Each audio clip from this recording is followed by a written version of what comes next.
The only obstacle that we have is the imagined attention. Once that has fallen, you are left as effortless awareness, just knowing. The attention has the capacity, and it does do it. It relates to everything. The attention has got 4 basic human wants in it. So the attention is never innocent. It's always, the attention is created with the 4 basic wants, and the 4 basic wants are part of the attention. Wanting approval, wanting control, wanting security, and wanting separation, wanting to be separate, wanting to be a separate self. And that is the nature of the attention. But because we've done it for so long, it just seems natural. It just seems like we can't help it. It's who I am. That's what happens. So when you come across a teaching or a pointing into self-realization, and you experience self-realization, you experience, oh, there's no thoughts. I feel whole, I feel complete. You take it as an experience. Turn it upside down. That's not an experience, that's who you are. The experience is giving birth to attention, which then goes off and experiences everything. It has a relationship with everything. And depending on the level of relationship that it goes out and has, that depends how much pain we can experience. So for example, when we have relationships with our loved ones, be it our children, parents, siblings, friends, doesn't really matter. We tend to use all 5 senses. We also have the underlying programs running through when the attention is present, wanting approval, wanting control, etc. And then on top of that, you've got the feelings. So I now understand why a lot of beings who have awakened to their true nature point you back to those who were closest to us, because we have invested so much into the other being. But here is the simple, effective, and most powerful way to come out of having turbulence, is to let go of the attention. Because it's the attention, what some of us tend to do is try to fix the relationship. We try to work on the emotions, and then we realise that there's still some underlying wants, so we work on those. We work on letting go. There's nothing wrong with that, because it's as if the attention has gone out and stuck itself. It's really sticky against all of these things, these feelings, emotions, sense perceptions. And so to just rip it away, it has a sense of, if I let go, I will die. It's just a thought. It's not who you are. It really isn't who you are. So the direct path is to allow the attention to fall back. It's all imagined anyway, so you've just got to work with it, but you imagine yourself to be looking and focusing, and then you let that fall back and you take in a bigger view. And if you sit in that place where your focus is wide, you will experience your true nature. That's who you are. It feels like a relief.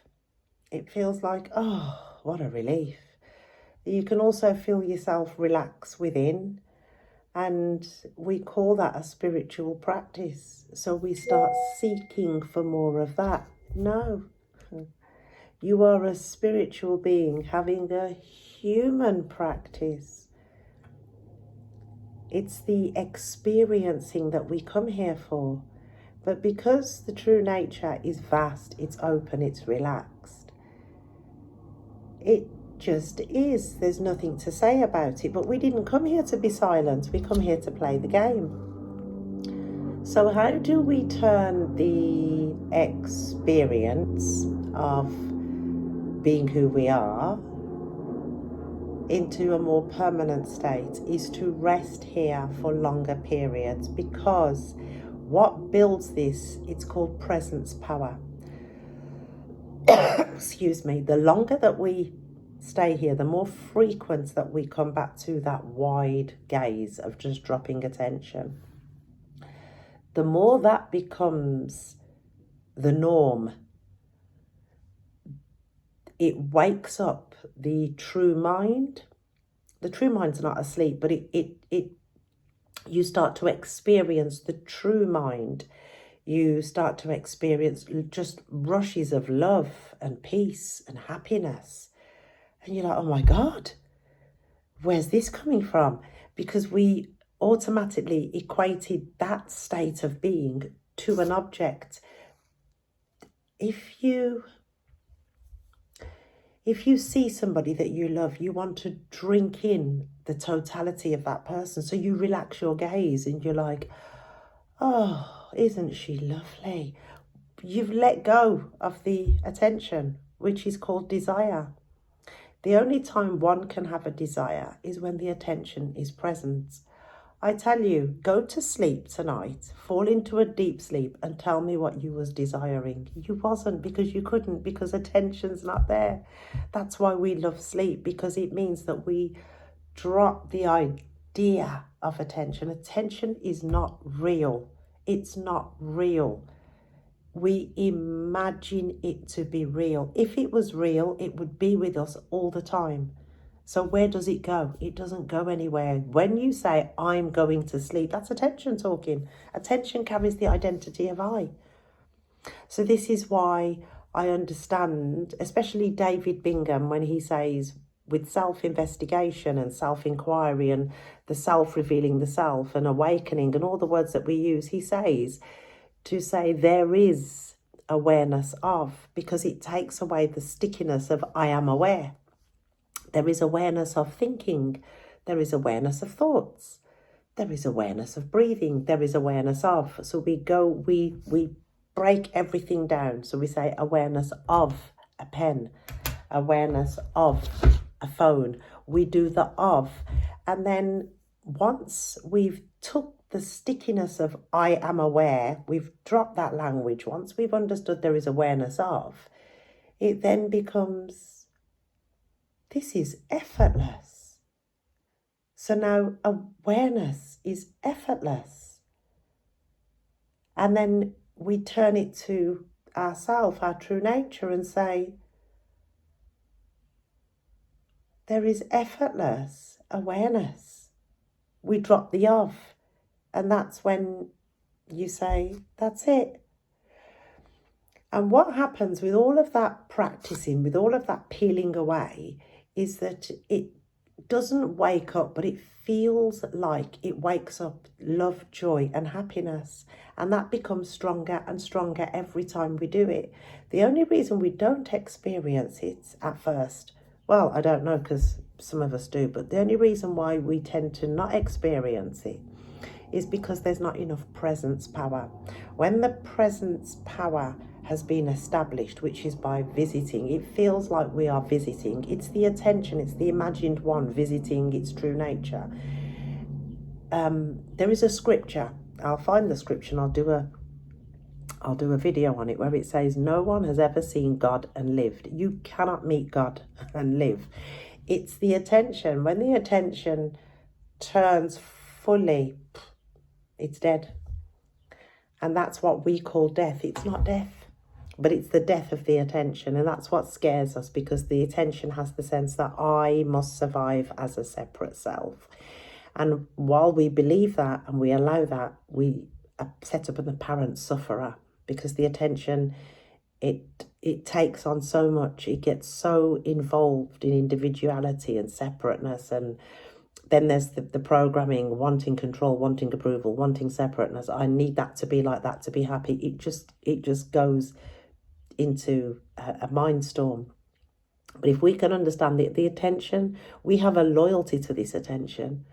Because it feels like our true nature. Because we've experienced all of the five senses through it. We've experienced the world through it. And so we think if we let that go, we're going to let go of all the memories, we're going to let go of all of our feelings of affection. And no, you're not. You're not. That's not going to happen. In fact, you become more real, more authentic. There's more of a genuine, well, it is genuine, it's absolute, because that's who you are. You become more loving, but not sticky, attached loving, like I need to control you and I need your approval. It's just so, and it also, it blesses everybody. So I just share a personal story that my partner, he has no interest in awareness. I've never had a conversation with him. He knows what I do for a living. He knows I work in this industry with people that have got mental health, and he knows that I do retreats because he's been home but he's not interested. And I could easily tell myself that he is asleep and I'm awake, but I've never asked him. I would have to assume that he's sleeping, but there's no thoughts to do that. So it's like the self looking at the self. Does he leave his socks on the bedroom floor and annoy me? Of course he does. And do I tell him to pick them up? Of course I do. Was I eating pizza before self-realization? Yes. Do I still eat pizza now? Yes. And it tastes better because there's no wanting of eating the pizza. You just eat it and you really enjoy it. But lots of words don't really describe who we are, because we are wordless. We are just existence. And the attention is really scared of that, because the nature of the attention is to get involved with everything. And so it thinks that if it lets go of concepts and beliefs, and if it falls away, it feels like, I will die. Let it die. It's not who you are. Who you are was never born. It's the attention that was born, and it is the attention that dies, and it will die. And you know what? It dies every night when you go to bed. Every night you go to bed, there's no attention. But when we wake up, we think it's the attention that said, I had a good night's sleep. No, it isn't the attention. It's the beingness recognizing that, oh, I was being myself. So that's why we call it a good night's sleep. If the beingness has a dream, then it's just known, because knowing knows everything. It's not the mind. We give the mind too much authority, too much authority. And the more authority that we give to the mind, the more power it appears to have. But it's only your power. And so don't believe me. You can't believe me. Let go of your attention and experience your true nature for yourself.